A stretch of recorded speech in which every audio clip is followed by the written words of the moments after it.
হঠাৎ কারো হাতের স্পর্শ পেয়ে মেঘ মুখ তুলে তাকাল। সাথে সাথে ওর চোখ থেকে অশ্রু ঝরে গেল। আলো বসে পরোটা ছিঁড়ে মেঘের মুখের সামনে ধরল। মেঘ ঠোঁট উল্টো শব্দ করে কেঁদে দিল। সে ভেবেছিল বৌনি ওর সাথে কথাই বলবে না, স্বপ্নের মতো অনেক দূরে চলে যাবে, আম্মুর মতো এত ডাকলেও আর আসবে না। মেঘ মুখে খাবার নিয়ে আলোকে জড়িয়ে ধরে ফুপাতে লাগল। আলো মেঘের চোখ মুছে দিয়ে বলল, আমাকে কষ্ট দিয়ে এখন কাঁদা হচ্ছে? সরি, খুব সরি বৌনি। আলো এক পলক তাকিয়ে চুপ করে ওকে খাওয়াতে থাকল। মেঘ ভদ্র বাচ্চা হয়ে খেতে থাকল। বৌনি রেগে নেই দেখে মেঘ মিষ্টি হাসল। ওর সব মন খারাপ এক নিমিষেই দূরে হয়ে গেল। দাভাই তো বলেছিল কয়েকদিন বৌমনির সাথে হাইড অ্যান্ড সিক খেলবে। এটা অনেক মজা খেলা। আর বৌমনি হেরে গেলে সারা জীবন এই বাসাতেই থেকে যাবে, কোথাও যাবে না। আর না যাওয়াটাই হবে বৌমনির হেরে যাওয়ার শাস্তি।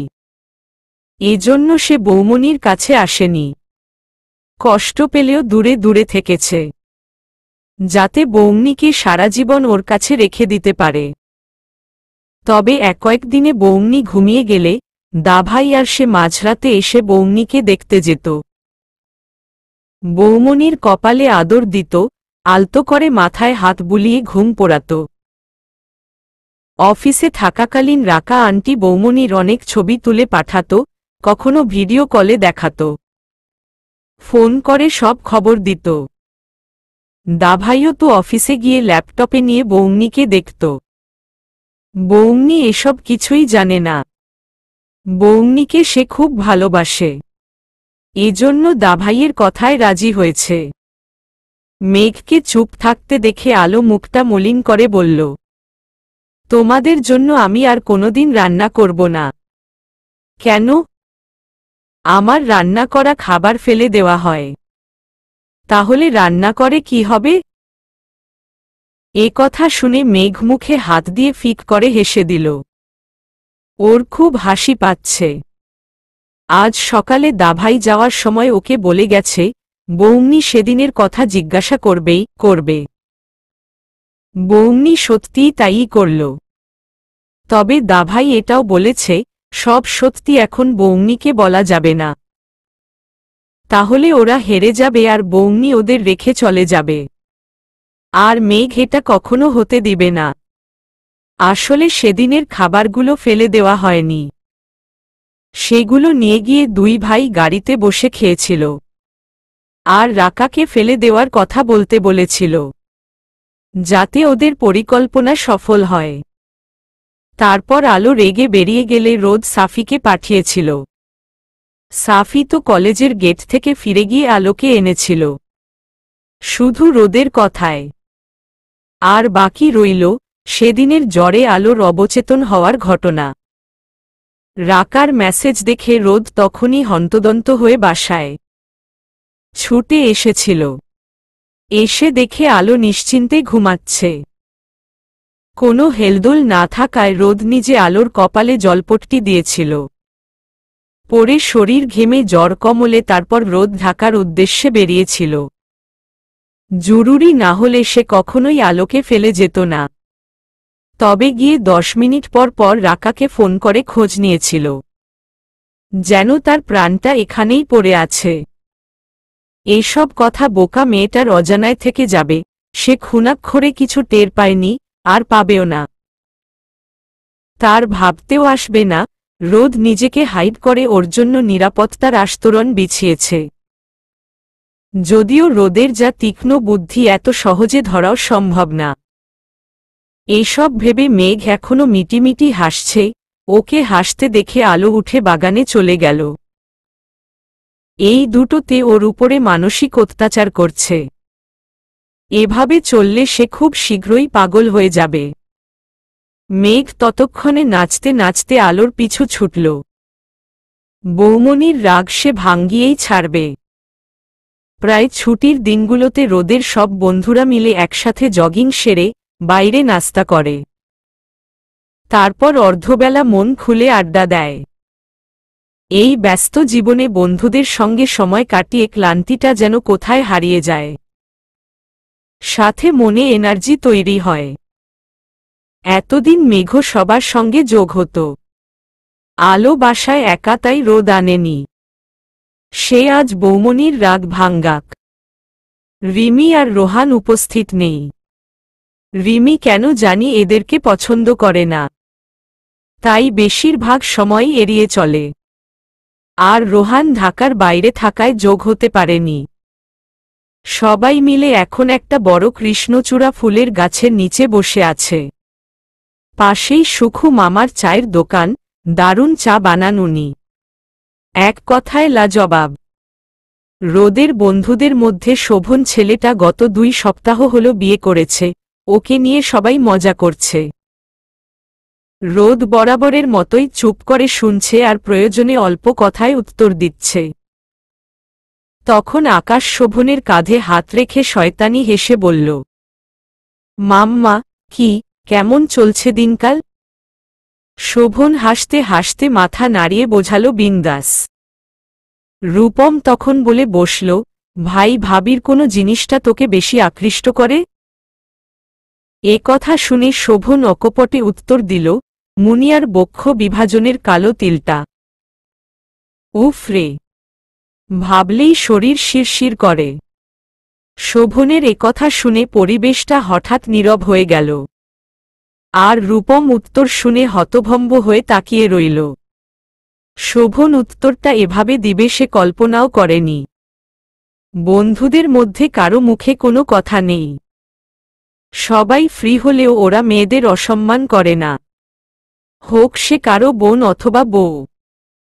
রূপম ভেবেছিল শোভনের উত্তর হবে মুনিয়ার হাসি, চোখ, চুল অথবা মিষ্টি কণ্ঠ। সচরাচর একজন স্বামী যে উত্তরগুলো দিয়ে থাকে। এর মধ্যে আকাশ শোভনের দিকে একবার তাকিয়ে বলল, বাহ, দারুণ তো, আমাদেরকে দেখার বা ছোঁয়ার সুযোগ দে ভাই। আকাশের কথাটা বলতে দেরি হলেও শোভনের উঠে কলার ধরতে দেরি হয়নি। আকাশ শক্ত করে শোভনের কলার চেপে ধরল। ওদের দুজনের কথায় আর কাজে বাকিরা হতবাক। রোদ দ্রুত উঠে আকাশের কলার ছাড়িয়ে শোভনকে বলল, সবাই জেনেই গেল তাহলে সমস্যা কোথায়? রোদ, গলা আস্তে, গলাবাজি ঠিক তোকে মানাচ্ছে না। আস্তে বল, আমরা সবাই শুনছি। তার আগে আমার কথাগুলো শোন, তোর বউকে দেখলে এখন তোর বলা কথাটাই সবার মাথায় আসবে। কুৎসিত কিছু ভাবনার জাল বিছাবে সবার মস্তিষ্ক জুড়ে। কেন জানিস? কারণ তুই তোর বউয়ের ব্যক্তিগত কিছু আড়াল করতে পারিস না। তাকে বন্ধুদের সামনে সম্মান দিস না। সেখানে আমরা তো বাইরের কেউ, ভাই। সুযোগ পেলে মজা নিতে কিন্তু কেউই কম করব না। আজ আমরা 9 জন জানলাম, কাল 18 জন জানবে। ব্যাপারটা খুব শোভনীয় হবে, তাই না? দেখিস, তখন আবার বলিস না বন্ধুরা বেঈমান। কারণ চিনি তুই ছিটাচ্ছিস আর স্বাদ নিতে পিঁপড়া আসবেই। সেটা হোক তোর সামনে অথবা অগোচরে। হোক সে তোর পরম বন্ধু অথবা শত্রু। রোদের কথা শুনে শোভন অবাক হয়ে পুনরায় প্রশ্ন ছুড়ে দিল, তোদেরই তো বললাম ইয়ার, তোরা আমার কলিজার বন্ধু। তোদের বলবো না তো কাকে বলবো? ওর কথা শুনে হামিদ নামের ছেলেটা এগিয়ে এসে সুন্দরভাবে বলল, বলার কথাগুলো অবশ্যই বলবি। শুধু বেডরুমের একান্ত কথাগুলো বাদে। যাতে ভাবির প্রতি আমাদের মনে সম্মান বাদে অন্য কিছুর সৃষ্টি না হয়। শোভনের কাছে আর বন্ধুদের বড্ড অচেনা লাগছে। অদ্ভুত ব্যবহার করছে সবাই। আকাশ শোভনের দিকে ঘৃণার দৃষ্টিতে তাকিয়ে চলে যাওয়ার জন্য পা বাড়াল। রোদ ওকে আটকে শোভনের সামনে গিয়ে বলল, চোখের সামনে উন্মুক্ত কিছু দেখেও যখন চোখ আর মনকে সংযত রাখতে পারবি, তখন বুঝবি তুই সুপুরুষ। তবে বউয়ের ক্ষেত্রে সেটা সম্পূর্ণ আলাদা ব্যাপার। সাথে এটাই মনে রাখিস, বউয়ের গোপন কথা সবাইকে জানানো বীরত্বের কাজ নয়, এটা কাপুরুষতা। তোর থেকে আমরা এসব কখনোই আশা করিনি। ভাই তুই আমরা সবাই একই জাতের। তুই একবার ভাব, তিলের কথাটা যদি সারাদিন তোর মাথায় ঘুরে, তাহলে রাতে স্বপ্নেরও তুই এটাই ভাববি। আর স্বপ্নে ভাবলে ফলাফল কি হবে বুঝতেই পারছিস। এখন তুই বলতে পারিস, আমার বউকে নিয়ে তোরা ভাববি কেন? এর উত্তরটা হচ্ছে, আমাদের আশেপাশে শয়তান বলে কিছু আছে। এসব ভাবনা শয়তানি মনে এনে দেয়। আলাদা করে কাউকে ভাবতে হয় না। শয়তান খোঁচালে মানুষ নিষিদ্ধ কাজগুলোতে লিপ্ত হয়। ফলস্বরূপ তোর বউকে অসম্মান করে নিজেও ছোট হচ্ছিস। কথাটা শুনে আমাদেরও নিজেকে ছোট মনে হচ্ছে। সব বাদ, আমরাই তো, তাই না? এখন ভুলটা শুধরে নে। রোদের কথা শুনে শোভন এতক্ষণে ব্যাপারটা বুঝতে পারল। সে এভাবে ভেবে দেখেনি। সে আজ অনুধাবন করতে পারল নিঃস্বার্থ বন্ধুদের মর্ম। এজন্য এরা সবাই ওর কলিজার বন্ধু। শোভন রোদকে জড়িয়ে ধরল, তবে কিছু বলল না। কি বলবে ঠিক বুঝতে পারছে না। রোদ শোভনকে ইশারায় আকাশকে দেখিয়ে দিল। আকাশ অদূরেই উল্টো ঘুরে দাঁড়িয়ে আছে। শোভন আকাশকে জড়িয়ে ধরে ভেজা গলায় সরি বলল। ওর ভুলটা বুঝে অনুতপ্ত হল। আকাশও আর রাগ করে থাকতে পারল না, বন্ধু তো। শোভনের ছলছল চোখ দেখে সবাই ওকে জড়িয়ে ধরল। হই হুল্লোড়ে সবার মুখে হাসি ফুটল। ব্যাস, ভুল সংশোধন হল, সেই সাথে ওদের বন্ধুত্বটাও অটল থাকল। মূলত এই ভুলগুলোতে সংসার ভেঙে যাচ্ছে, বন্ধুত্ব নষ্ট হচ্ছে, সুইসাইডও করছে। রুমডেট করে বন্ধু বান্ধবীকে বিশ্বাস করে জানাচ্ছে। সেই বন্ধু গোপনে ভিডিও করে সোশ্যাল সাইডে ছেড়ে দিচ্ছে। কলিজার বান্ধবীগুলো নিজ দায়িত্বে একথা ছড়াচ্ছে। হাব ভাব এমন যেন কিছুই বুঝে না। এমনও হচ্ছে, সেই বন্ধু বউকে বিশেষভাবে পাওয়ারও হুমকি দিচ্ছে, নয়তো ভিডিও ভাইরাল। অন্যদিকে স্বামীর বন্ধুর সঙ্গে মিষ্টি মিষ্টি কথা বলতে বলতে পরকীয়াতে আসক্ত। কে স্বামী আর কে বাচ্চা, সব ফেলে বউ স্বামীর বন্ধুর সঙ্গে গায়েব। এখানে না কিছু বলার আছে, আর না করার। মূলত শোভনের মতো ভুলগুলোই এসব কর্মের প্রথম ধাপ। বন্ধুত্বে অন্ধবিশ্বাস আর কি? যুগ হিসেবে এখন অহরহ এসবই ঘটছে। লাজ লজ্জা বিবেককে বিসর্জন দিয়ে মানুষ এসবে আসক্তও হচ্ছে। এখন বাজে দুপুর 12:57।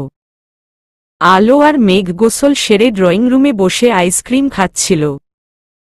রোদের গাড়ির হর্ন শুনে মেঘ দৌড়ে ওর রুমে গেল, যাতে দাভাই বুঝতে না পারে সে বৌমনির সঙ্গে সময় কাটিয়েছে। কারণ খেলায় এই নিয়ম নেই। আলো মেঘকে এভাবে যেতে দেখে হতবাক হয়ে উপরে তাকিয়ে আছে। রোদ বাসায় ঢুকে আলোর দিকে একবার তাকিয়ে সোফায় বসল। কারো উপস্থিতি টের পেয়ে রোদকে দেখে আলো চোখ সরিয়ে নিল। এখানে আর বসা যাবে না, স্বয়ং জল্লাদ এসে উপস্থিত হয়েছে। দেখা যাচ্ছে ভাষণ শুরু করবে। এসব ভেবে আলো নিঃশব্দে উঠে আইসক্রিমের বাটি নিয়ে চলে গেল। আর রোদ ভেজা চুলের লাল 3 পিচ পরা মেয়েটার দিকে তাকিয়ে রইল। আলো যে ওকে দেখে পালিয়ে গেল, এটা রোদেরও বুঝতে বাকি নেই। পালিয়ে আর যাবে কই, বেলা শেষে ওর নিরেই ফিরতে হবে। প্রায় 15 দিন পর রোদ আর আলো বন্ধ রুমে মুখোমুখি দাঁড়িয়ে আছে। কারো মুখে কোনো কথা নেই। রাত তখন 1:34। চারদিকে নিস্তব্ধতা। আলো মাথা নিচু করে কাঁদছে আর রোদ রাগান্বিত দৃষ্টিতে ওর দিকে তাকিয়ে আছে। মনে হচ্ছে এখনই গিলে খেয়ে ফেলবে, নয়তো চোখ দিয়েই ভস্ম করে দিবে। মেয়েটা ওর কোনো কথা শুনে না। যখন যা বলে বিপরীত কাজটাই সে করে বসে থাকে। কেন করবে? কেন তার কথা শুনবে না? শুনতে হবে। ওর সব কথা শুনতে আলো বাধ্য। আজ রোদও এই মেয়ের জেদ দেখবে। কতক্ষণ জেদ ধরে থাকে সে তাইই দেখবে। আলো মাথা নিচু করে তখনও ফুপাচ্ছে। রোদকে ওর প্রচণ্ড ভয় লাগছে। মনে হচ্ছে কোনো অশরীরী রোদের উপর ভর করেছে। সেই অশরীরই ওকে ধমকাচ্ছে, জোর করছে। রোদ তখন পুনরায় গম্ভীর কণ্ঠ বলে উঠল, kiss me now and that on the lips, kiss me now and that on the lips dash. রোদের কথা শুনে আলো হতভম্ব হয়ে তাকিয়ে রইল। এখনো পাগলের পাল্লায় পড়ল সে। প্রচণ্ড জ্বরে রোদের শরীর টলছে, মনে হচ্ছে এখনই পড়ে যাবে। অথচ জেদ ধরে এখনো দাঁড়িয়ে আছে। টানা 3 ঘন্টা ভিজে মেঘ আর রোদ বাগানে ফুটবল খেলেছে। এত ডেকেও আলোর কথা কেউ শুনেনি। বিকালে এত ভেজার কারণে মেঘের শরীর গরম হওয়ার আগেই ওষুধ খাইয়েছে। কিন্তু বড়টা কারো কথা শুনলে তো? উনি নিজের মর্জি মতো চলো। কারো কথায় পত্তা দেন না উনি। এই বাসায় তাকে কিছু বলার মানুষও নেই। বাকিরা আগ বাড়িয়ে কিছু বলে বকা খেতে ইচ্ছুক নয়। আর বললেও জল্লাদটা কারো কথা শুনবে না। এখন জ্বর বাঁধিয়ে নতুন বায়না ধরেছে।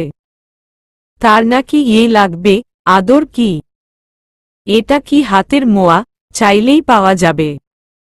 যত সব ঝামেলা। আলো রেগে চুপ করে ওখানে দাঁড়িয়ে আছে। এই নিয়ে 13 বার সে এই আবদার করল।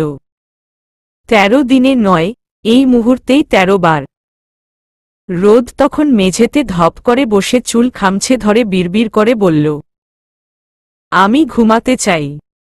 একটু একটু শান্তির ঘুম ঘুমাতে চাই। ওই মেয়েটা আমার ঘুম কেড়ে নিয়েছে। চোখ বন্ধ করলে ওই দৃশ্য চোখে ভাসে। ঠিকমতো ঘুমাতে পারি না আমি। প্লিজ, প্লিজ আলো, আমার কথা শোনো, প্লিজ। রোদের বলা পুরো কথা শুনে আলো ভ্রু কুঁচকে ফেলল।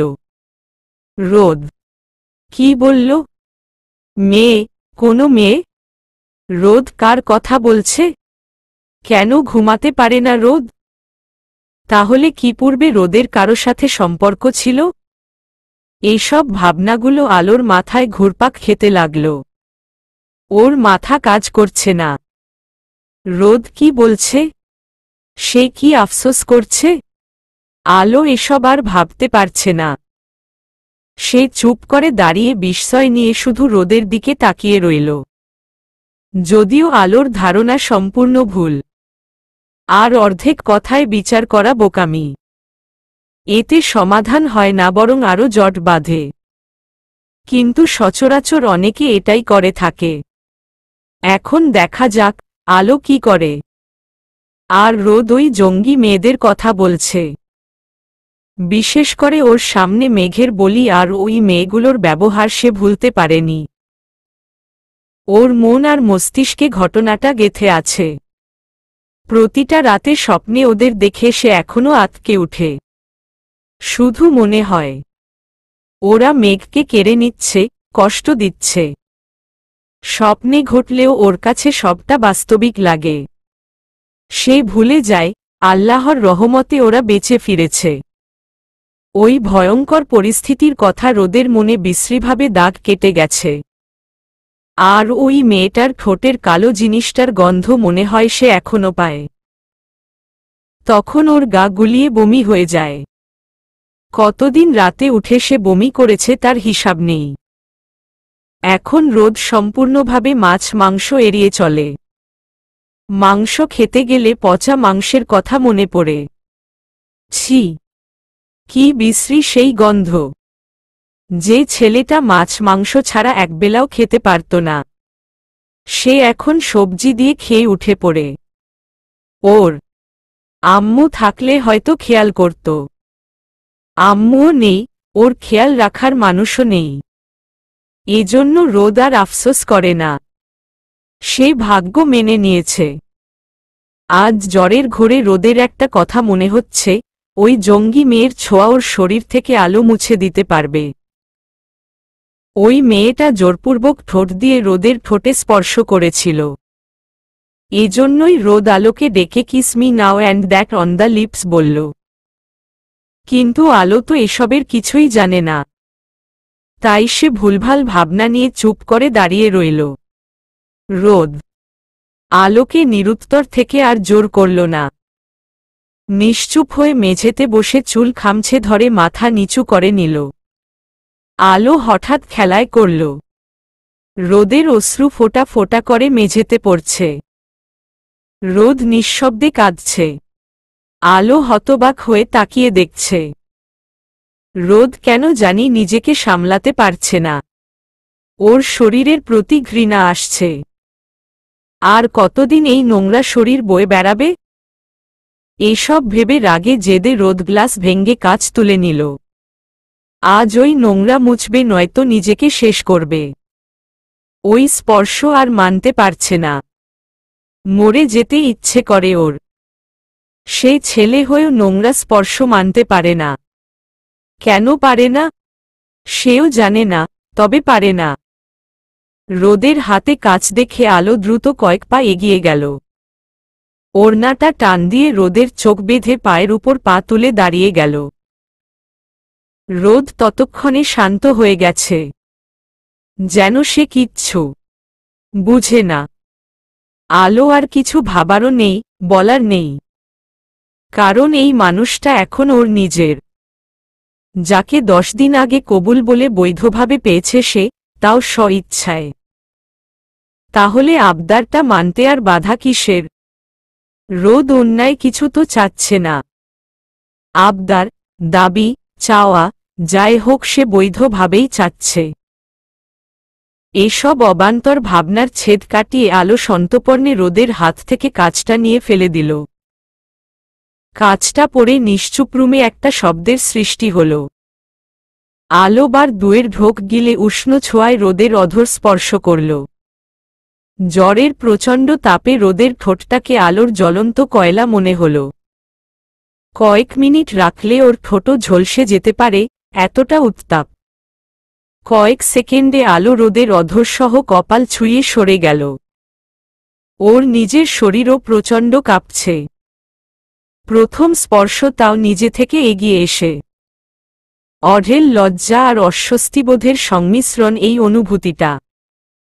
রোদ তখনও চোখ বাঁধা অবস্থায় থম মেরে দাঁড়িয়ে আছে। যেন বরফে জমে গেছে। রোদ শরীর থেকে নোংরা স্পর্শ চিরতরে মুছে ফেলতে চাচ্ছিল। এবং এক মেয়ের স্পর্শ মুছতে অন্য মেয়ের সান্নিধ্য আবদার করেছিল। কিন্তু এই মেয়ের স্পর্শে ওর শরীরে যেন বৈদ্যুতিক শক খেলে গেল। মাথাটা ঝিমঝিম করছে, ঠোঁটটাও অবশ লাগছে। কি আশ্চর্য! হঠাৎ শরীরে এমন অনুভূত হচ্ছে কেন? কিছুক্ষণ আগেও তো ঠিক ছিল। তাহলে নাকি মেয়েদের সংস্পর্শই স্বাভাবিক হয় না? আলো ওড়নাটা খুলে দিলে সে চুপটি করে শুয়ে পড়ল।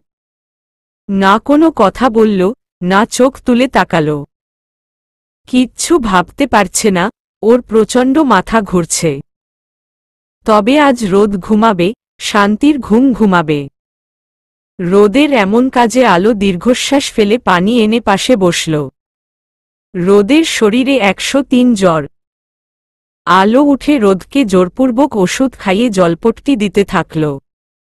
রোদ চোখ খুলে মুচকি হেসে পুনরায় চোখ বন্ধ করে নিল। জ্বর বাঁধিয়ে বাঘ আজকে মিয়াও হয়ে গেছে। না হলে এতক্ষণ আলোকে ধমকে কাবু করিয়ে রাখত। এসব ভেবে আলো টানাটানি করে রোদের টি শার্টটা খুলে শরীর মুছে দিল। তখন রোদ বিড়বিড় করে বলল, টি শার্ট খুললে ভালো কথা, ট্রাউজারে হাত দিও না, আমার লজ্জা লাগছে। রোদের কথা শুনে আলো দাঁতমুখে খিচে নিজেকে সামলে নিল। রাগে ওর পুরো শরীর কিরমির করছে। বোন মানুষটা এই অবস্থায়তেও ওকে ইচ্ছে করে রাগাচ্ছে। আলোকে চুপ থাকতে দেখে রোদ আবার বলল, মনের বিরুদ্ধে এসব করার দরকার নাই, রুমে যাও। এখনো তেজ কমছে না তাই না? খাটাস লোক, আমাকে না খোঁচালে হয় না? উহুম, মোটেও হয় না। এ কথাটা বলে রোদ চোখ দুটো বন্ধ করে নিল। পরের দিন সকালটা শুরু হল দুষ্টু রোদ আর মিষ্টি আলোর ছোঁয়াছুঁই খেলার মাধ্যমে। জানালার থাইটা অতিক্রম করে প্রস্থ বরাবর রোদ রুমে প্রবেশ করেছে। বোঝাই যাচ্ছে আজকে নিদারুণ রৌদ্রোজ্জ্বল একটা দিন। পুরো রুমটাতে কাঁচা সোনার মতো ভুরি ভুরি আলোর উপস্থিতিতে আধার যেন তার লেজ গুটিয়ে পালিয়েছে। খানিকক্ষণ পরে ছোট্ট একটা চড়ুই পাখি ঠোঁট দিয়ে থাই গ্লাসে দুটো টোকা দিয়ে গেল। হয়তো সে বলতে দিতে এসেছিল, ওঠো আর কত ঘুমাবে, দেখো কি সুন্দর সকাল। চড়ুইয়ের ঠকঠক শব্দে রোদ চোখ খুলে তাকাল। আচমকা ওর দৃষ্টি আটকাল লালবর্ণ একজোড়া চোখ আর মলিন একটা মুখের দিকে। আলোকে দেখে রোদ তড়িঘড়ি করে উঠে বসে ভ্রু কুঁচকে তাকাল। সকালবেলায় আলোর কি হয়েছে? কাঁদছে কেন? পড়ে ব্যথা পেয়েছে নাকি? এসব ভেবে রোদের আলোকে ভাবে ভাবে পরখ করে নিল, কিন্তু তেমন কিছু পেল না। আলো তখনও শান্ত দৃষ্টি নিয়ে রোদের দিকে তাকিয়ে আছে। চোখ নাকি মনের কথা বলে, তেমনি আলোর চোখ দুটোতে কিছু জানার আকুতি দেখা যাচ্ছে। রোদ ওর বৃদ্ধাঙ্গুল দিয়ে আলোর চোখ মুছে দিয়ে বলল, সকালবেলায় মুখের এই অবস্থা কেন? কোনো সমস্যা? আলো জবাবে উত্তর না দিয়ে ছলছল চোখে হ্যাঁ বোধক মাথা নাড়াল। অর্থাৎ অনেক সমস্যা। রোদ ভ্রু কুঁচকে কিছু একটা ভেবে বলল, আমি জানি আমাদের মধ্যে কিছু হয়নি। খবরদার আমার দিকে ভুলভাল কাজের আঙুল তুলবে না, নয়তো মোড়ে তক্তা বানিয়ে দিব। রোদের কথা শুনে আলোর চোখ বড় বড় হয়ে গেল। এসব সে কখন বলল? এই ছেলে এত বেশি বুঝে কেন? কালকে রাতে তেমন কিছু হলেও সে এতটা অবাক হতো যতটা সে অবাক হয়েছে রোদের কথা শুনে। আলোর মনে কি চলছে বোঝার চেষ্টা করে রোদ ব্যর্থ হল। তবে কিছু একটা হয়েছে নিশ্চিত। আজকে শুক্রবার বিধায় রোদের তাড়াহুড়ো নেই। এজন্য সে পুরো কাহিনী জেনেই ছাড়বে। একটা মানুষ অযথা তো আর কাঁদে না। কিছু তো হয়েছেই, সেটা কি? রোদ স্বাভাবিকভাবে ব্যাপারটা জানতে চাইল। আলো দাদিমা বলে দুই হাতে মুখ ঢেকে কেঁদে উঠল। খারাপ স্বপ্ন দেখেছ? না, সত্যটা জেনে গেছি। কোনো সত্য? যেটা আমার থেকে আপনি লুকিয়ে রেখেছিলেন। রোদের আর বুঝতে বাকি নেই আলো কিসের কথা বলছে। এটা হওয়ারই ছিল। আজ অথবা কাল আলোকে সত্যিটা সে জানাত। এসব জানা ওর দরকার। আর কিছু কিছু জিনিস লুকানো যায় না, যেমন সত্য কথা। না চাইলেও সেটা একদিন সঠিক সময়ে ধরা দেয়। 2 দিন আগে আর পরে। তাই আলো জেনে গেছে দেখেও রোদ একদম স্বাভাবিক থাকল। হাবভাব এমন যেন এটা সামান্য ব্যাপার। ওদের কারো মুখে কথা নেই। ব্যাপারটা আলোকে স্পষ্টভাবে বোঝাতে রোদ আগে মুখ খুলল। জানি কষ্ট হচ্ছে তোমার, তবুও সত্যিটা তোমাকে মেনে নিতে হবে। শোনো, প্রতিটা মানুষের মধ্যে দুটো সত্তা থাকে, ভালো আর খারাপ। এটা সবার মধ্যেই বিদ্যমান। তবে একটা মানুষ দুটো সত্তাকে একসাথে দৃশ্যমান করতে পারে না। সময় বুঝে তার সত্তাগুলোর রূপ দৃশ্যমান করে। বিশেষ করে স্বার্থে টান লাগলে খারাপ রূপটা আগে বেরিয়ে আসে। তখন চেনা যায় ওই মানুষটাকে। তোমার দাদিমার সঙ্গেও তাই ঘটেছে। এজন্য উনার রাস্তা থেকে মুনকে সরিয়ে ফেলেছে, যাতে মুন সমস্যা সৃষ্টি করতে না পারে। এটা নির্মম সত্য। আর মকবুল সে হচ্ছে নিঃস্বার্থ একজন প্রেমিক। অথচ দেখো তার পরিণতি কতটা হৃদয় বিদারক। সারারাত কান্নার ফলে আলো আর কাঁদছে পারছে না, তবুও নীরবে অশ্রু ঝরিয়ে যাচ্ছে।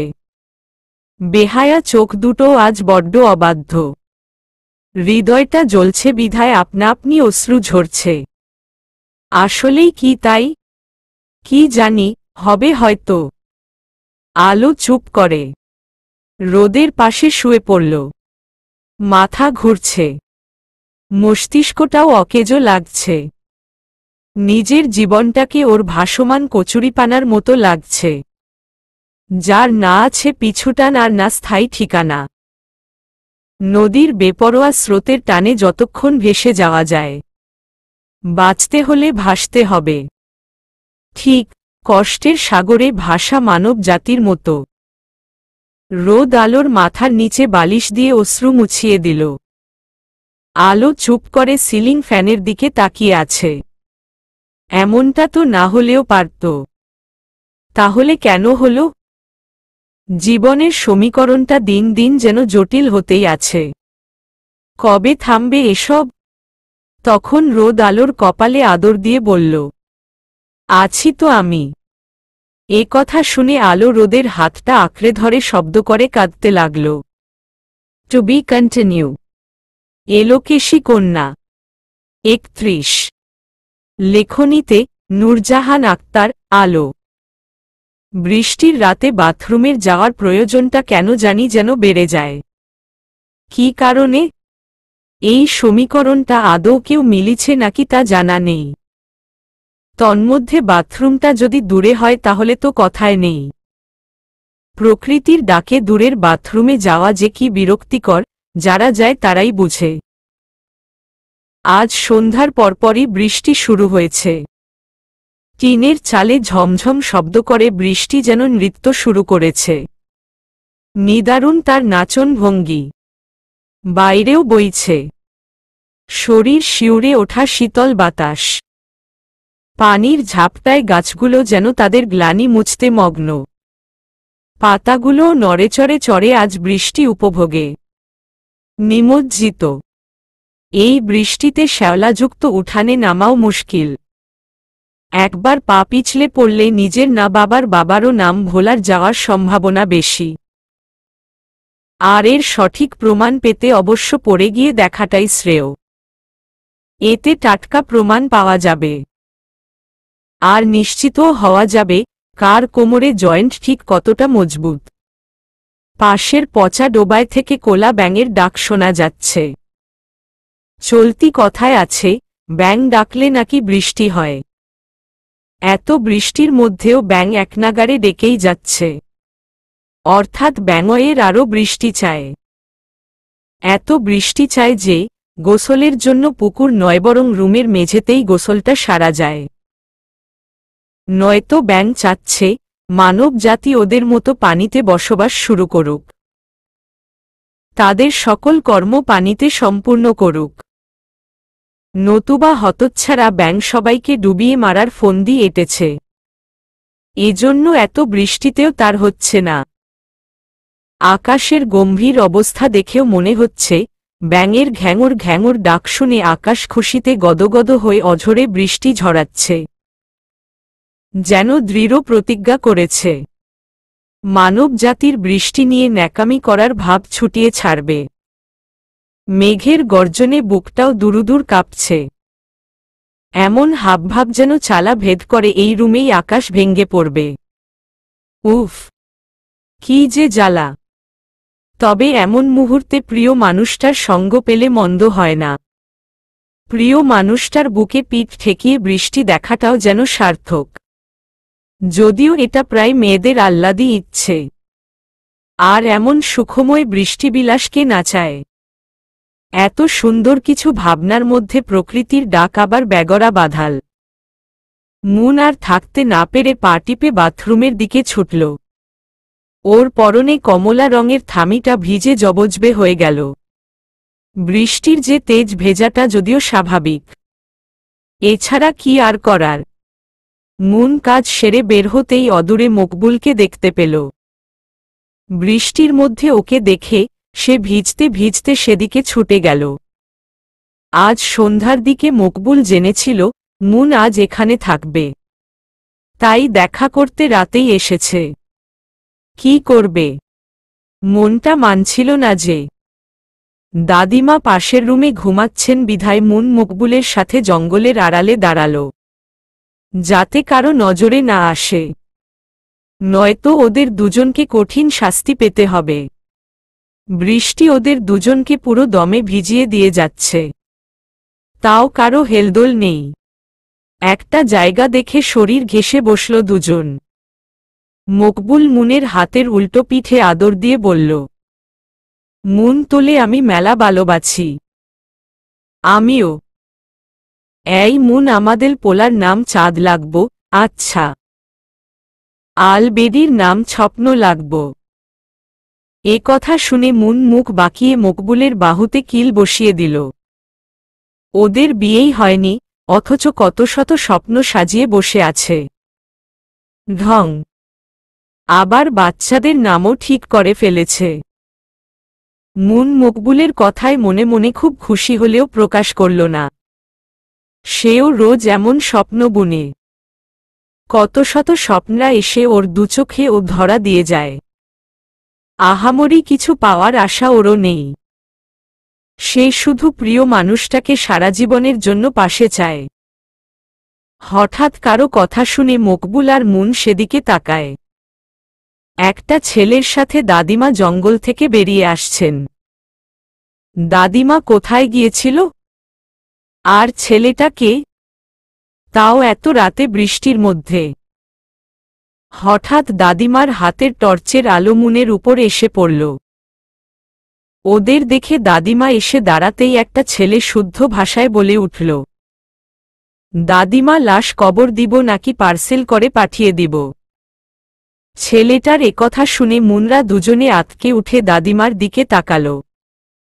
উনি বিরক্তিকর চাহনি নিয়ে আঙ্গুল দিয়ে দুই ইশারা করলেন, অর্থাৎ পার্সেল করে পাঠাতে। লাশ পার্সেল? কি ভয়ঙ্কর কাজ কারবার! মৃত্যু আর লাশ যেন তুচ্ছ একটা খেলার অংশ। দাদিমার কথা শুনে ছেলেটা উপর নিচ মাথা নাড়িয়ে স্থান ত্যাগ করল। বৃষ্টিতেও উনাদের কাজ থেমে নেই। এই তো কিছুক্ষণ আগেও 5 জনকে নির্মমভাবে জবেহ করা হয়েছে।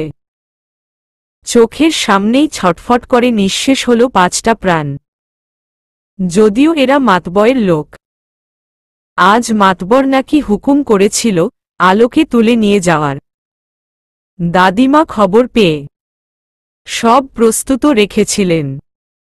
লোকগুলো আসলে তাদেরকে 2 দিন আটকে রেখে লাশ বানিয়ে মাতবরের কাছে পাঠিয়ে দিলেন। সেই সাথে কঠোর বার্তাও প্রেরণ করল, এবার মান নয় তোর জান নিব। এটা ছিল মাতবরের জন্য দাদিমার সুমিষ্ট বার্তা। এর আগে মাতবর যতবার আলোর দিকে হাত বাড়িয়েছে, দাদিমা ছায়া হয়ে ততবার আলোকে রক্ষা করেছে। উনার ভয়ঙ্কর রূপটা আলোরও অচেনা। খুনাক্ষরেও কখনো আলোকে টের পেতে দেননি। উনি সাধারণ অবলা নারী নন। উনার ভালো রূপের আড়ালে ভয়ঙ্কর রূপ লুকায়িত আছে, যেটা রাতের আধার খুব ভালোমতো জানে। এর আগে দাদিমা নিজে মতির পিঠে কোপ বসিয়েছিলেন, শুধুমাত্র আলোকে নোংরা ইঙ্গিত করার জন্য। সেই আঘাতের দাগ মতির পিঠে আজও স্পষ্ট।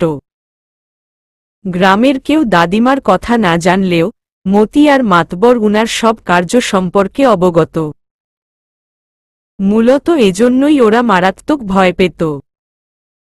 পাহাড়ি এলাকায় একা মহিলা হয়ে সুন্দরী নাতনিকে বাঁচিয়ে রাখা মুখের কথা নয়, যেখানে মানুষরূপী অমানুষের অভাব নেই।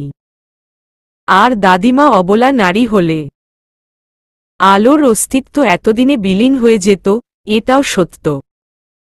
এদিকে মুনদেরকে দেখে দাদিমা হাঁক ছেড়ে কাউকে ডাকলেন। গমগম শব্দ তুলে তখন মকবুলের চাচাতো ভাই মানিক এসে দাঁড়াল। মকবুল হতবার হয়ে তাকিয়ে রইল। দাদিমা মুনদের দিকে ইশারা করে ব্যাপারটা দেখতে বলে কয়েক পা বাড়িয়ে পেছনে ফিরে বললেন, ঘুম পাড়িয়ে দে যাতে কথা ফাঁস না হয়। কথাটা বলে দাদিমা ধীর পায়ে বাড়ির দিকে চলে গেলেন। মুন জানা মানে আলোর কানে কথা পৌঁছে যাওয়া। জেনে শুনে এটা হতে দেওয়া যাবে না। দাদিমার কথা মোতাবেক মানিক এগিয়ে গিয়ে মুনের ভেজা শরীর দেখে বিশ্রীভাবে হাসল। ইস, মেয়েরাই তো ফেলবে, মজা নিতে সমস্যা কি? তবে দাদিমা এটা জানলে ওর প্রাণ নিতেও দেরি করবে না। জানলে তো ছেলে মানুষ আর কতই সাধু সেজে থাকা যায়। মন মানলেও শরীর তো মানে না। এসব ভেবে মানিক মকবুলের সামনে মুনের শরীরে হাত দিল। মকবুল প্রচণ্ড রেগে সজোরে একটা ঘুষি বসাল। এক পর্যায়ে দুজনের ধস্তাধস্তি শুরু হয়ে গেল। তখন আরও কয়েকজন ছেলে এসে ওদেরকে কলাবাগানের দিকে গেল, যাতে কেউ টের না পায়। এতজনের সাথে পেরে উঠতে না পেরে মুন প্রাণপণে চিৎকার করে মকবুলকে ডাকছে। সে এদের নোংরা স্পর্শ সহ্য করতে পারছে না। ওর মরে যেতে ইচ্ছে করছে। মানিক তখনও মকবুলকে মারছিল। মকবুল ততক্ষণে বুঝে গেছে আজ ওদের নিস্তার নেই। সে মানিককে ধাক্কা দিয়ে সরিয়ে অস্ত্র কেড়ে আঘাত করল। মানিক প্রচণ্ড ব্যথায় মাটিতে লুটে পড়ল। মুনের ততক্ষণে করুণ অবস্থা। মকবুল ছেলেগুলোকে সরিয়ে দেওয়ার চেষ্টা চালাতে থাকল। ওরা সরছে না দেখে মকবুল এলোপাথারি অস্ত্র ছুঁড়তেই ওরা মুনকে ধরে সামনে দাঁড় করিয়ে দিল। ব্যাস, ধারালো অস্ত্রে মুনের হাতে লেগে রক্ত ঝরতে লাগল। মকবুল হতবাক হয়ে তাকাতেই ছেলেগুলো বিশ্রীভাবে হেসে মুনকে আবার ধরল। মুন ওদের থেকে ছাড়া পেতে চিৎকার করে কেঁদে মকবুলকে বলল, মকবুল, আমালে তুমি মাইলা ফালাও, তাও আমাল শলিলে দাগ লাগতে দিও না মকবুল। আমাদের ভালোবাসার কসম, আমালে নুংলা শলিলে কবর যেতে দিও না। তোমার মুনের কসম মকবুল, আমাল কথা শুনো। মকবুল বাকশক্তি হারিয়ে মুনের কথাগুলো শুনল। এটা কি সম্ভব? সে ভালোবাসে, প্রচণ্ড ভালোবাসে। আর ভালোবাসার মানুষের গলায় অস্ত্র চালানো যায়?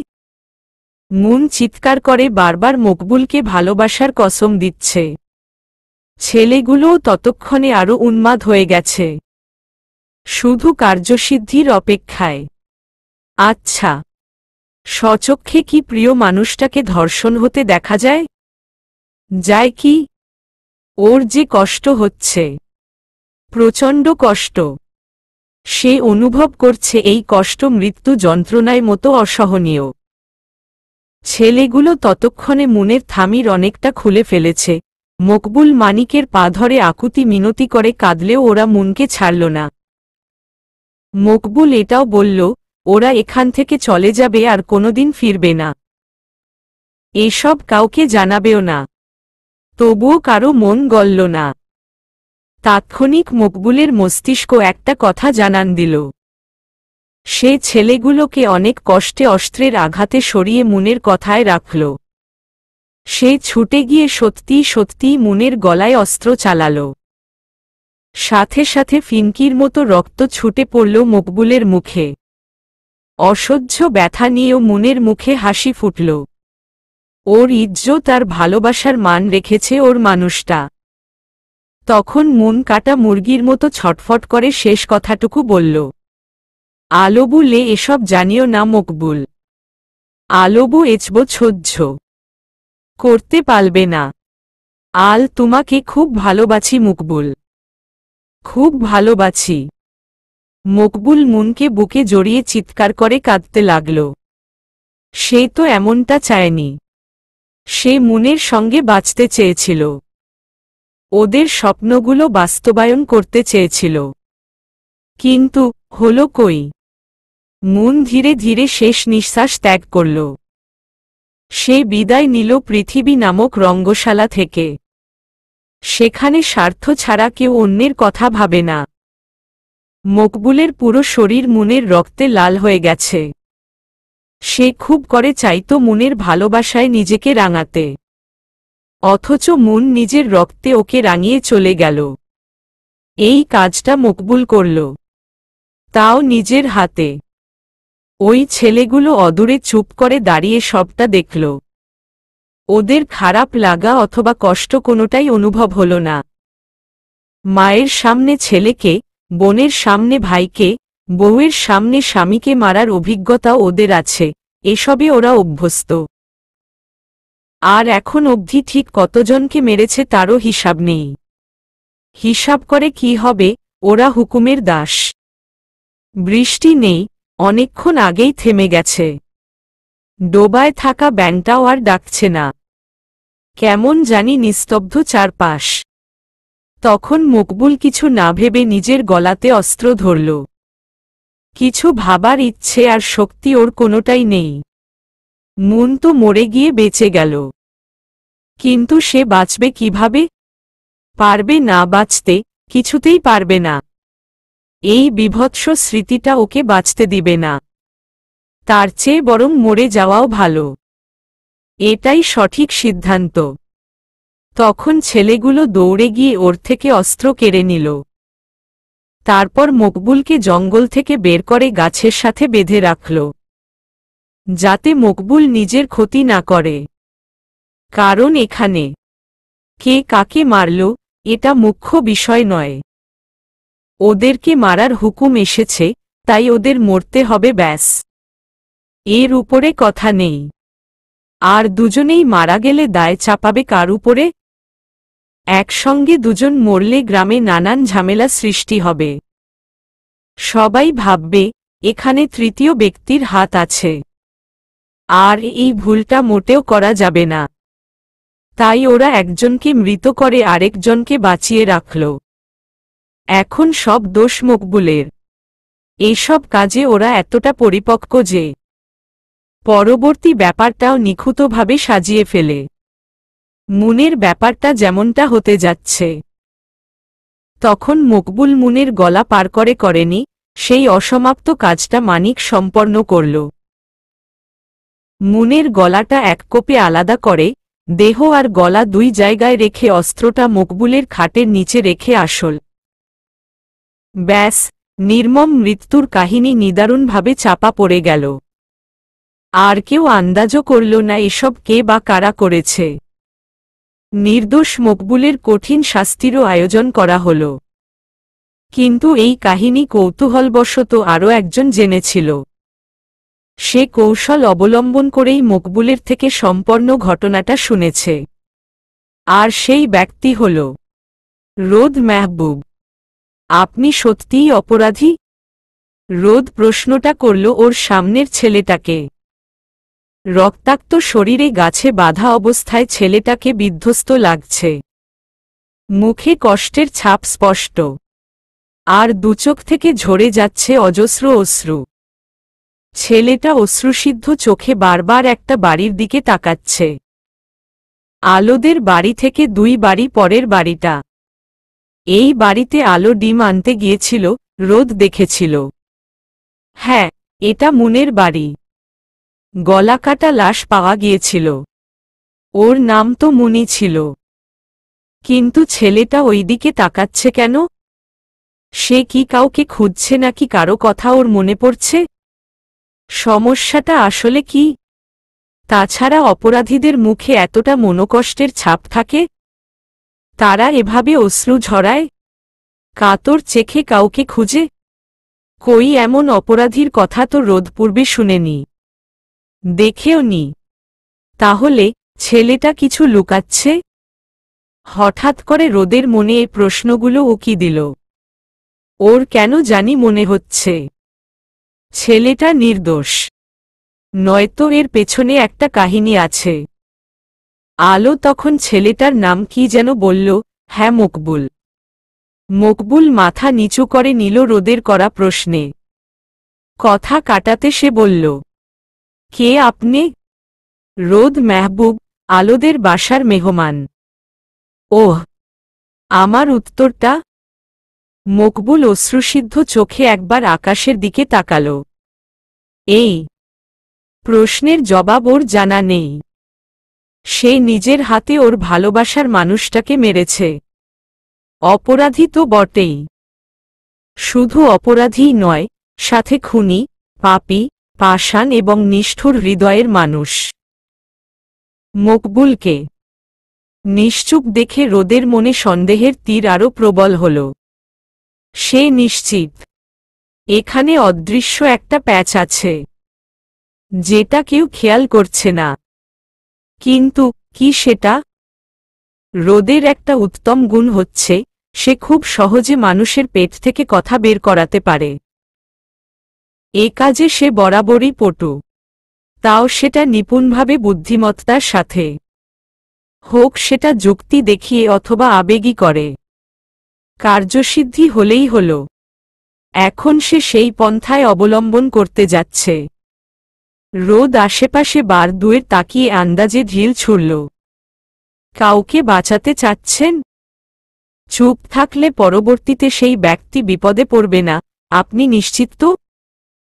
আমার কিন্তু এটা ভুল সিদ্ধান্ত মনে হচ্ছে।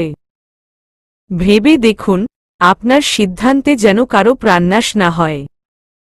রোদের কথাটা মকবুলের মাথায় এতক্ষণে কাজ করল। তাই তো, আলবু কি দাদিমার কাছে নিরাপদ? নাকি তাকেও মাসুল গুনতে হবে? দাদিমা স্বার্থের জন্য সব করতে পারে, এর প্রমাণ ওরা নিজেরাই পেল। নাকি নিজের নাতনির বেলায় উল্টো কিছু ঘটবে? আলবুকে কি সব জানাবে? কিভাবে জানাবে? আলবু কি বিশ্বাস করবে? রোদ মকবুলের চিন্তিত মুখের দিকে তাকিয়ে আছে। ছেলেটা কিছু ভাবছে, তার মানে কাজ হচ্ছে। সেই নির্দোষ হলে রোদ তাকে অবশ্যই সাহায্য করবে, না পারলেও যথাসাধ্য চেষ্টা করবে। মকবুল মাথা তুলে রোদের দিকে তাকাল। দেখে মনে হচ্ছে রোদ ওর থেকে বয়সে বড়। অচেনা মানুষটাকে বলা কি ঠিক হবে?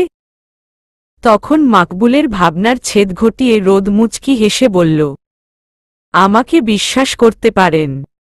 আপনার কাজে আমি যথাসাধ্য সাহায্য করব। আলবুকে হয় আপনের? তেমন কেউ না, তবে ওর কাছে আমি চিরকৃতজ্ঞ, কারণ ওর উপকারে আমরা বেঁচে আছি। ওর জন্য কিছু করার সুযোগ পেলে দ্বিতীয়বার ভাবব না। আলবু লে বাঁচাতে পারবেন? আলবুর একটা ছোট্ট জানা খুঁয়ো জরুরি। রোদের ভ্রু দুটি কুঁচকে গেল এর মধ্যে আলোর নামটা শুনে। সে আসল কোথা থেকে? সাথে রোদের কৌতূহল দ্বিগুণ বেড়ে গেল। রোদ আশেপাশে তাকিয়ে দ্রুত ওর ফোনের রেকর্ডার অন করল। তারপর ফোনটা উল্টো করে খাড়া অবস্থায় মকবুলের শার্টের পকেটে ঢুকিয়ে পুরো ঘটনা বলতে বলল। এতক্ষণ দাঁড়ালে কেউ সন্দেহ করতে পারে, তাই রোদ মকবুলের থেকে অনেকটা দূরে সরে দাঁড়াল। মকবুল ধীর কণ্ঠে মুখটা নিচু করে ধরা গলায় সব বলতে থাকল। বলা শেষে মকবুল অশ্রুসিদ্ধ চোখে রোদের দিকে তাকাল। অর্থাৎ শেষ। রোদ এক পা বাড়িয়ে একটা মেয়েকে দেখে উল্টো পথে হাঁটা ধরল। মেয়েটা হেলেদুলে চলে গেলে রোদ দ্রুত ফোনটা নিয়ে বাড়িতে ঢুকে গেল। আর মকবুলকে ইশারায় দূর থেকেই আশ্বস্ত করল। মেঘ তখন আলোর সাথে রান্নাঘরে ব্যস্ত। রোদ আলোর রুমে গিয়ে ইয়ারফোনের সাহায্যে পুরোটা শুনল। আর শুনে হতভম্ব হয়ে ভাষা হারিয়ে ফেলল।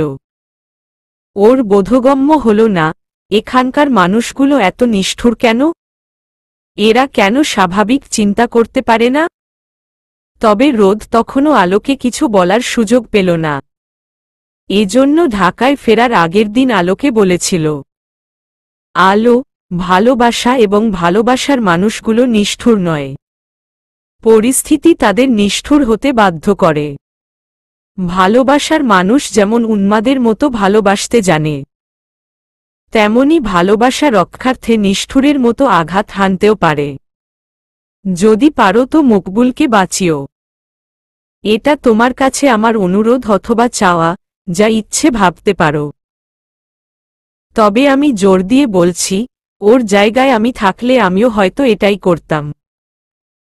মকবুলের প্রতি আমার ঘৃণা নয় বরং সম্মানটা দ্বিগুণ হারে বেড়েছে। তুমি সাবধানে থেকো, আসছি। রোদ চাইলে তখনও সব বলতে পারত, কিন্তু আলো ওকে বিশ্বাস করত না।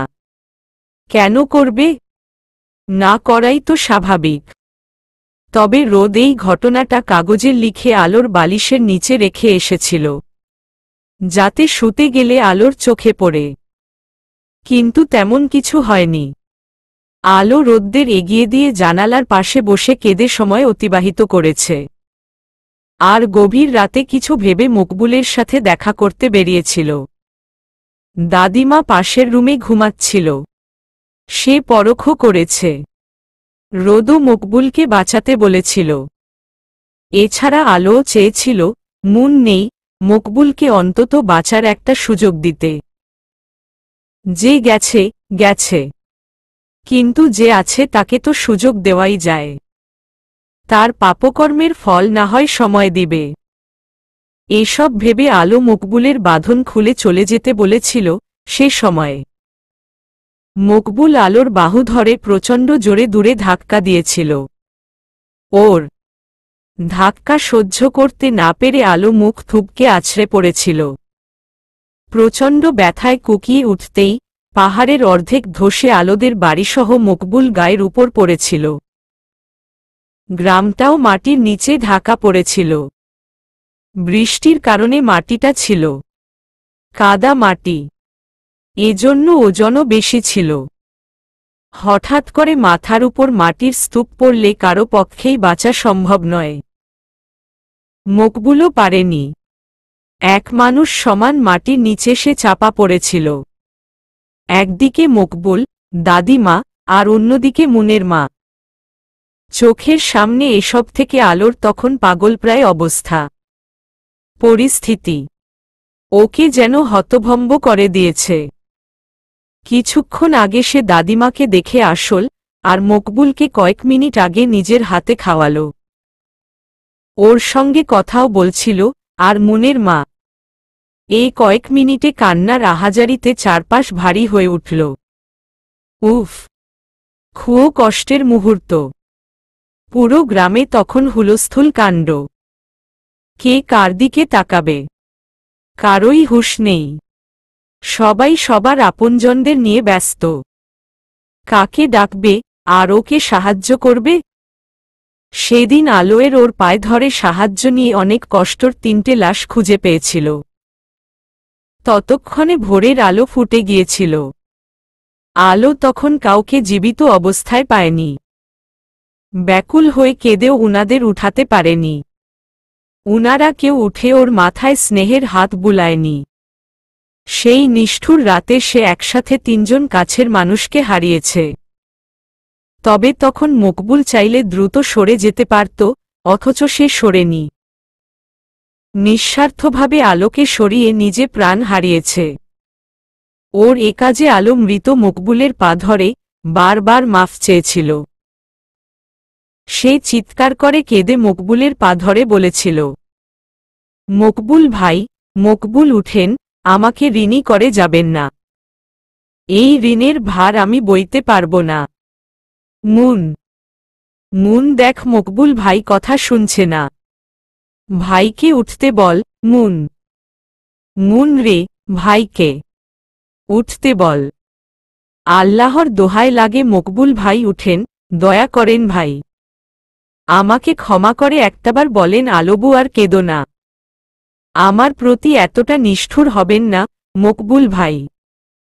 সেদিন আলোর আর্তনাদে উনাদের কারোর মন গলেনি। কেউ আলোর ডাকে সাড়া দেননি। কিভাবে দিবে? মৃত মানুষটা সাড়া দিতে পারে না। মৃত দাদিমার লোকজন এসে দাফনে শরীর না হয়ে চলে গিয়েছিল। দাদিমার অবর্তমানে এখন উনাদের রাজত্ব।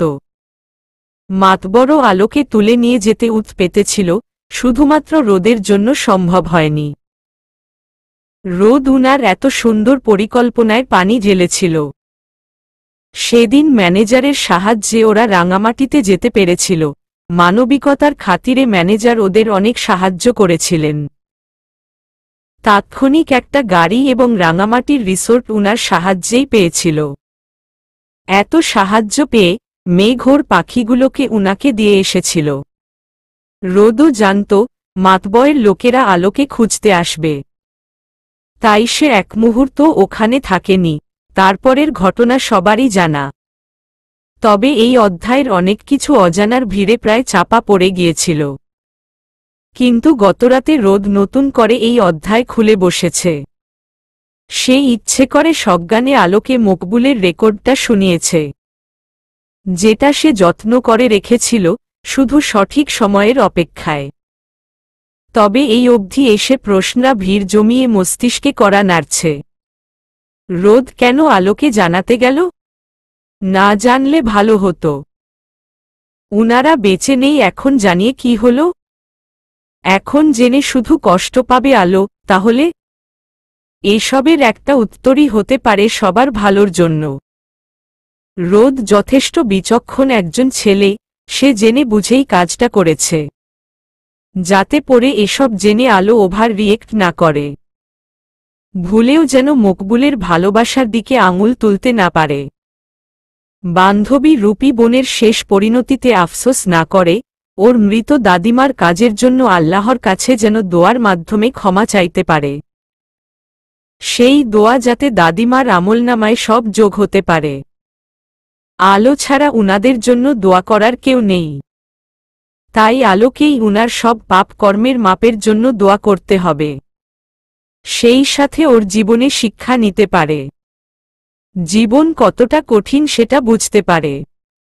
সম্পর্কের বন্ধন কেমন নিজে যেন উপলব্ধি করতে পারে, নিঃস্বার্থভাবে কিছু করার সাহসটুকু অর্জন করতে পারে, ভালোবাসার মর্ম বুঝতে পারে। অনুভূতি কতটা গাঢ় হল। প্রিয় মানুষের হাতে মরার ইচ্ছে পোষণ করে, এটা যেন সে অনুভব করার চেষ্টা করে। যাদের জন্য প্রত্যেকটা ভালোবাসার মানুষের উপর ঘৃণার তীর ছুঁড়েছিল, তারাও ঠিক ভালোবাসার জন্য কতটা ত্যাগ স্বীকার করেছে। সে জেনে ভুলটা যেন সংশোধন করতে পারে। বন্ধুত্বে কতটুকু ভালোবাসা থাকলে মৃত্যুর দুয়ারে দাঁড়িয়ে মন ওর কথা চিন্তা করেছিল। এসব কিছু ওকে জানতে হবে, ওকে একটু একটু করে সব বুঝতে হবে। ওই মানুষগুলো ওকে কতটা ভালোবাসত, দাদিমা কিভাবে ওর ছায়া হয়ে রক্ষা করেছিল, সবার কাছে খারাপ হলেও ওকে কতটা ভালোবেসেছিলেন। মন ছাড়া মানুষ হয় না, এটা চরম সত্য। সম্পূর্ণ নিজের ভেবে প্রিয় মানুষটাকে ভালোবাসতে পারলে মন পূর্ণতা পায়, আর ভালোবাসাও এসে মনের কানায় কানায় পূর্ণ হয়। এসব ভেবে রোদ আলোকে সব জানিয়েছে, আর এমন ভাব করছে যেন সে কিচ্ছু জানে না যা বলেছে। বেহুশে জ্বরের ঘোরে, আসলে তা না। এটাই রোদের কাছে মোক্ষম সুযোগ মনে হয়েছ, এজন্য সে জ্বরের ঘোরে কাজটা সেরে ফেলল। হ্যাঁ, আলোকে এসব জানানো ওর দায়িত্ব ছিল, সেই দায়িত্ব সে পালন করতে সক্ষম হয়েছে। তবে এত কিছুর পরে রোদ বুদ্ধি খাটিয়ে আলোকে বিয়ে করতেও বাধ্য করেছে, যেটা আলোর বোধগম্য হয়নি। এর কারণ কেউ আলোকে পরিপূর্ণভাবে পাওয়ার ইচ্ছে পোষণ করেছে। আলো যে তার অজান্তেই কারো মনে ভালোবাসার পুষ্প ফুটিয়েছে, সেই পুষ্পকে আগলে রাখলে কেউ আলোকে খুব করে চাইছিল, তাও রোদের কাছে সরাসরি। To be continue.